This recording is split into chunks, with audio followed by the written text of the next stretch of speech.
are. Our first Conscious Conversations. Woohoo! I am Michelle Scrimshaw Brown. I'm the owner-operator of Spirited Healing, and welcome to Conscious Conversations, where we will get in cars with cool people and drive around town and have chats about whatever strikes our fancy. Today, my first guest ever is Uchechi Ezerike-Base. She is a magic maker. And she calls herself an empowerment coach. And what else do you call yourself? Business and lifestyle strategist. Business and lifestyle strategist. She is amazing. She's been instrumental in my business life in the last, I would say, 2 years. And I thought for our first conversation, there was no one better to discuss than with Uchechi, because she has the secrets to the universe and you want them. So here we are in her driveway, about to get ready for our first roll off. You ready? Woo! Buckle up. Buckle. We're rolling. So Uchechi helps people to get out of their own way. And she was my business coach for more than a year, because I'm really great at being in my own way. Just ask her. But I think it's an important conversation for us to have about planning and creating, because a lot of my audience are people like me who do work that is similar to what I do, and we are not known for being planners. Am I right, people? And you know that. You've worked with me for so long. Yes. Like, no, it interrupts my flow. I have to be in vibe, and creator directs me. And while that is definitely true, Uchechi helped me to see that it wasn't the way it had to be. So that's our jumping off point. Okay, so really talking about the planning piece. I mean, I always say, it's funny enough because I always say that I think I came out of the womb as a planner. Hence the planners that I created. But I think, oh, you're so cute. Would you mean these planners? Yes. Yes. I mean, it's one of those things where I believe the importance of planning, because I always feel that if you don't have like getting into GPS, we're in a car right now. If you want to go somewhere, you have to put in the coordination of wherever you're going. So you need to understand the vision of where it is what it is that you want. And I think sometimes the challenge that I found with some people is where, especially starting to work with them, is they're not quite sure. They might know the first or second step, and that's okay. Or the other part is they have this grandiose vision of what they want, and they have no idea how to get there. And it's always and I always say to people it's crawl, walk, run, right? It's important to have that grandiose vision, and then you reverse engineering where you know where you're at. So what are the crawl stage? What's your walk stage? What's your run stage? And then and the thing with the planning is you have it, but one thing I'm big about is the fact that once you have your plan, you then surrender that to the universe, to God. That is a big thing with me. I have a plan. I expect my goals to happen. Just wait. Yeah. Once you have a plan, you surrender you and the plan to the universe. Yes. I say I give it up.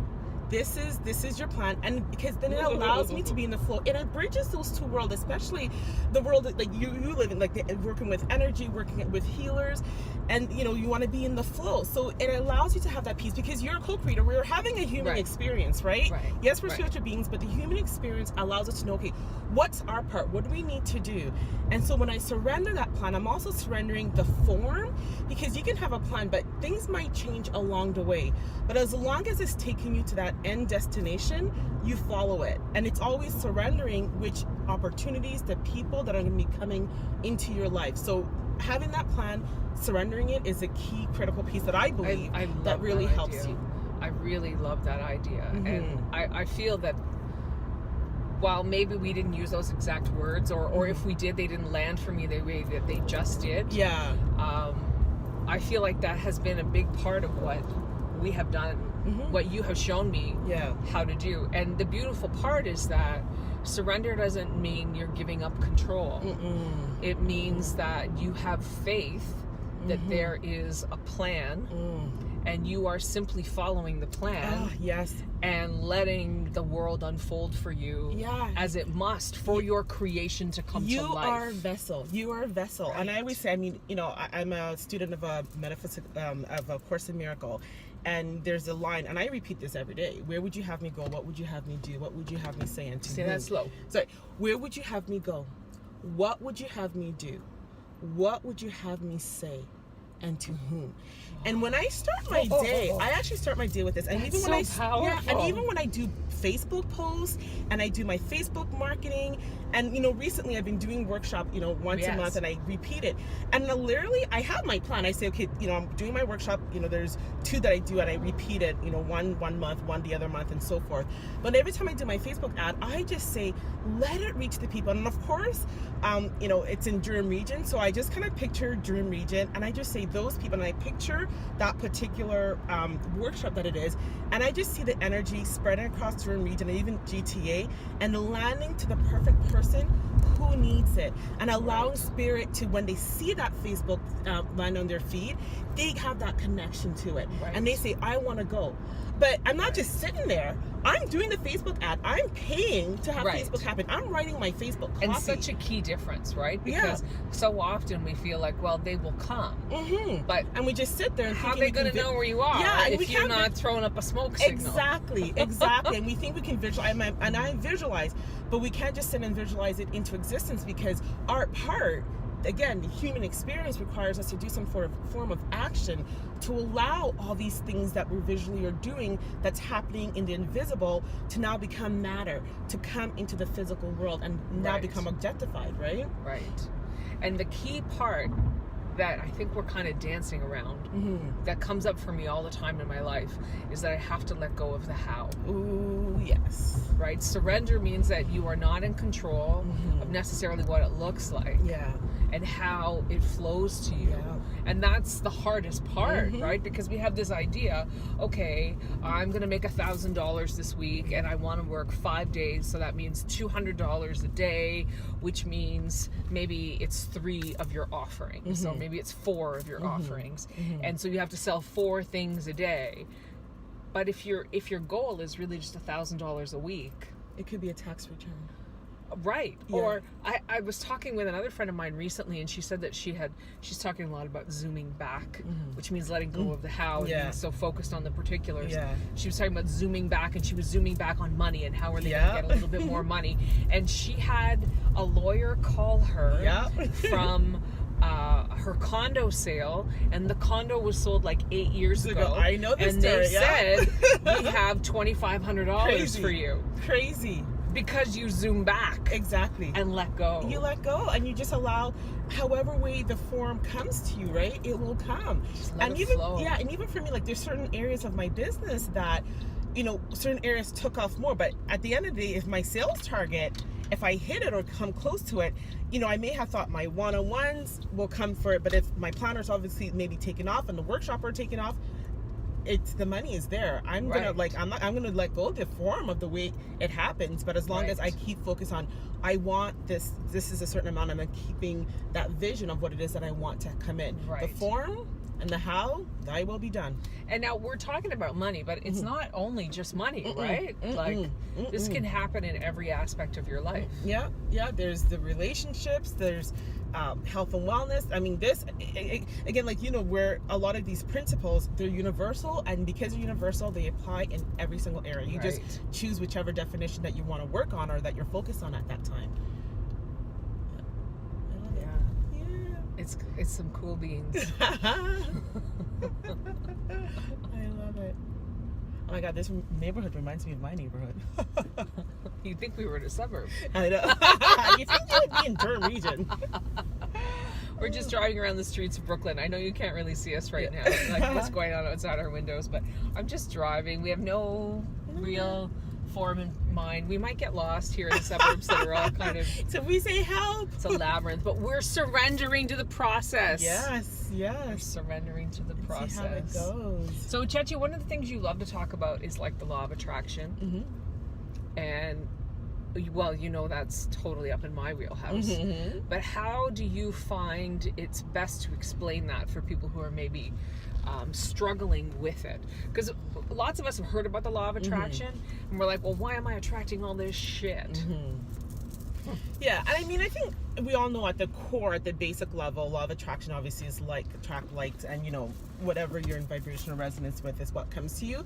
Yeah. My thing about law of attraction was, we all hear about it, but one of the things I find is the fact that we just focus on law of attraction, where if we were aware of all the different laws that are operating, it makes more sense, because law of attraction is just a secondary law of vibration, right? Like law of vibration is we all move and vibrate at a certain frequency. So of course, law of attraction then comes into place where whatever that you're vibrating at, the similar things will come into your coming into your awareness, and that's a key thing. Law of attraction means it'll come into your awareness. Right. So all of a sudden you're thinking, like, we'll use the example, I think money, because I think that's such a popular topic. Sure. Is I want more wealth, or I want more clients, or I want a better health. What happens is opportunities to have it come to your awareness. All of a sudden you start seeing these luxury cars, and you drive by, like, noticing these beautiful homes that cost a lot of money, but you're not living in it, you're not driving in it. But of course we forget that there's a law of cause and effect. For every cause there's an effect. For every effect there's a cause to it. So you have to do something. So really there's different things that are at play that once you harness it, all of the different laws, you're able to get more of the results that you want even faster. So let's pause for a sec, because I think this is really critical stuff you're talking about. I want to take a minute to talk about vibration. Yeah. For those of you who are new to me, are new to the idea of vibration, I'm just going to give you a quick little scientific primer on what that's about. So your body is made up of cells, right? And we are solid matter. And really the only difference between solid matter, liquid, and gaseous matter is how the proximity of which the cells are bound together through our magnetic field, because that's how we're all held together. But the cells so there are billions of cells in our bodies and trillions of particles in each of those cells. Well, not in each of those cells. Each of those cells has a few, and then you combine them all together and you wind up with trillions of particles. So when we're talking about vibration, it's those particles within the cells banging into each other. They create a little resonance. So think about like when a big truck drives by your house and you feel the vibration of that. You have a vibration like that. You're just not as big as a trash truck. So when we talk about your vibration, that's what we're talking about. How are your particles banging together and creating some kind of resonance that the universe responds to? So when Uchechi is talking about how the law of attraction is, you said it's a secondary law to the law of vibration. It's because your vibration is flowing in a way that brings things, like she said, into your awareness. Now, when you talked about driving past those luxury cars and big houses and maybe the neighborhood we're driving in, and you think to yourself, well, this is not mine. What is the best response? Yeah. What's the best response to that? So right now, so I love when you just said that word right now. Then when you're driving and you're like, oh, what did this comment you just said? I said that this is not mine. This is not mine. And so what happens? When I look at something and I'm looking here, this is not mine. What does that sound like? I mean, even just when you said it, my energy, like I can just feel that, what are you resonating at, right? Like, and how's your energy? My energy just did this, like just even here. It wasn't even me saying it. Right. I just pictured somebody driving and saying that, and it was like this lack. There was an energy of lack. Did you hear that? Right. And so you can never attract something in your life where you're vibrating at a lower state. And so for an example, like my whole reaction would be like, where if you recognize that you don't have this now, it's understanding that I can. See, and that's I will. The key difference right there. This isn't mine yet. She said it isn't mine yet. Now. But the possibility, and that's when it opens the door, right? Yeah. And if you think to yourself, and then, and some people will be like, oh, well, there's no way I can even think that. And if you're at that extreme, just be willing. Just to be willing to say, can I be willing to even fathom that somebody I can? Start with willingness and let it expand and let it grow. So a perfect reaction then to driving through a neighborhood like this and all of the expensive homes and all of the expensive cars would be, oh, it's coming to me. What would it take? Your favorite. Your favorite. What would it take to live and be in this beautiful environment and drive this car and be in this place? And then anything in the way of this, I uncreate, delete, destroy it all across all time, dimension, space, and reality. And this is something that we love from this Such a great statement. Christy Marie Sheldon is she's a Mind Valley author, and it's a program we've taken, but it's just brilliant, and just at the basic level is really what would it take, because just the question, it's shifting that vibration, it shifts the vibration, and then your subconscious mind is not like banging and into it, because the fact is you're just asking the question, what would it take? So there's no, I'm living in this, right? It's just it's neutral. What would it take? And then you just say, and everything in the way of this, you just on creating it, all those different things that the stories that limiting beliefs that we've all picked up that tells us we can't, just destroying it all, uncreating it. And did you hear what she said? She didn't say destroy, she said destorying. So that's so often a critical part of our ability to move forward. With my own ability to like create a plan, was I'm attached to this story of that's not how people who do the work that I do work. And that's fundamentally flawed, right? Like there's clearly a plan. Yeah. You only get where you're going because you set a goal. And that de-story, like you are not your story. I've written blog posts on this. I talk about this all the time. Yes, and it's so important that we allow ourselves to be literally extracted from that story, because it really affects our ability to move through the world in an abundant way. Yeah, and I mean, even just like going back to the whole law of attraction, where everybody have heard about it. I mean, we all know 2006 when The Secret came up. I know for me, woo! It was like everything that I thought of packaged up, and we all started to do it, and then it's like the frustration where we're thinking it's not working. But many of us was just coming from a place of lack. Like whenever you think I can't, I don't have, you cannot create or bring anything into your life that's outside of lack, if that's so what it's coming from. And that's the biggest thing that I see with people. Oh, I see it and it's on their vision board, but when they look at their vision board, oh, I wish I had this. Oh, I wish I had this. Like, what is that energy? It's nervous. Yeah. And you know what else is important to recognize? Until 2006, the masses were not aware of the law of attraction. So they had spent their whole lifetime creating in a state of lack. Yes. And it takes more than 40 repetitions of a mantra to undo a lifetime of building and planning and programming. Right? Exactly. So if you're new to this law of attraction and law of manifesting, I don't know where we are, but I'm loving this I know. place. I'm like, you need to come back here when we're not hosting a talk show. You have to be patient. And we live in an age of instant gratification. Oh, yes. And if you think, I've done all this work, I've put in so much skin in the game, and I'm still in a state of lack. Help me, Michelle. Help me, Uchechi. It's working, but it takes time.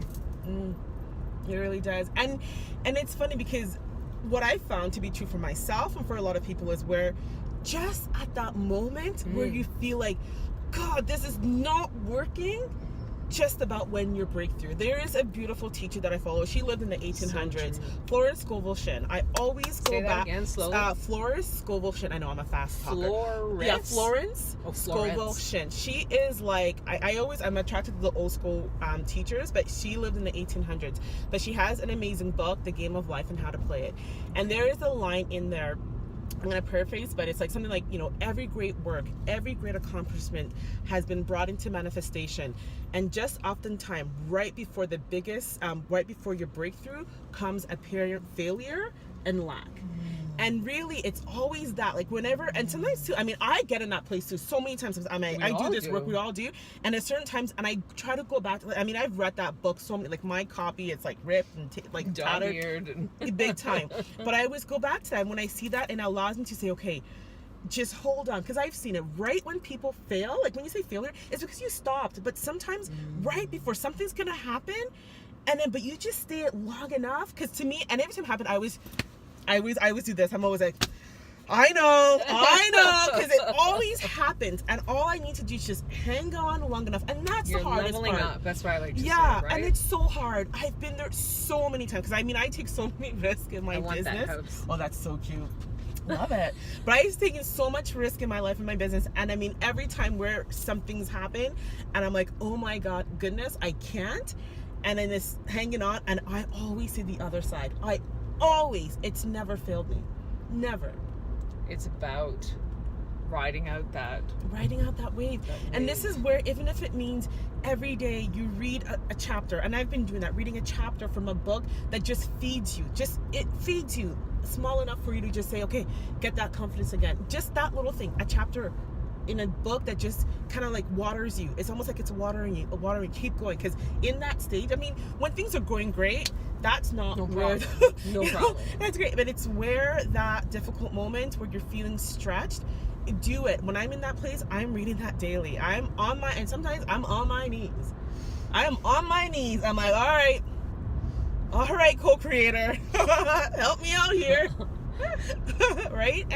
And it helps. It's just those little things. Sometimes I think of those moments of that stressful period before the breakthrough as the edit period. You know, Amanda Perrone always talks about that with the moon cycles, right? Yeah. And I love that notion of, okay, so the universe is bringing it to you. Is this what you meant? When you just said a blanket statement, could I have more time? Did you mean to have no clients and no work and no income? Yes, that's not what you meant. Okay, edit. Yeah. You can edit, and oftentimes I find too for myself too is where there's certain things where, especially as I start, when I have first of goal and I start to work towards it and things come up, it's also too as an opportunity of where it's showing me the things I need to clean up that's not in alignment. I find that all the time. It's almost like, okay, you know, you have this feeling, you still have this doubt, you still have this unworthiness. Clean that up. Clean that up. Here's an opportunity to clean up things that are not in your alignment, and all it is just bringing us the awareness to get even deeper and deeper into our truth, right? So true. Yeah.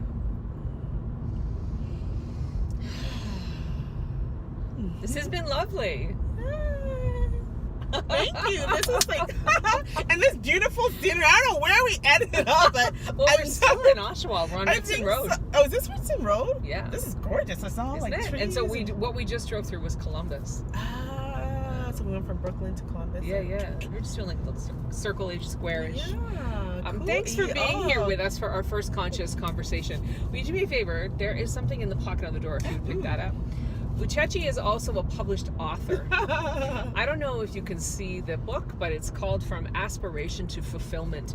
And here is a whole little magical book that talks about exactly what we've been discussing here. How do you have a dream and bring it to life? It's beautiful. It's written by this amazing woman who, I may be biased, but a lot of us around here think she's amazing. You guys are awesome. And you can find that on her website. On my website, you can find it at all Indigo chapter stores. I was going to say. I know, I love saying that. Indigo and chapters. She used to do book signings. Are you going to do any more of those? Oh my God, it's not this summer. It was so time consuming, and I have so much stuff happening. So much other stuff. Any projects coming up. The next book, I'll let you know when she's coming, and then you can get your copies autographed. Yeah. But what's your website if people wanted to find you? You can find me at myempoweredliving.com. So myempoweredliving.com. And she is Uchechi, and I adore her, and I love you for being here for our very first conscious conversations. So much fun. It was great driving around with you, and we'll see you next time. Bye. Bye.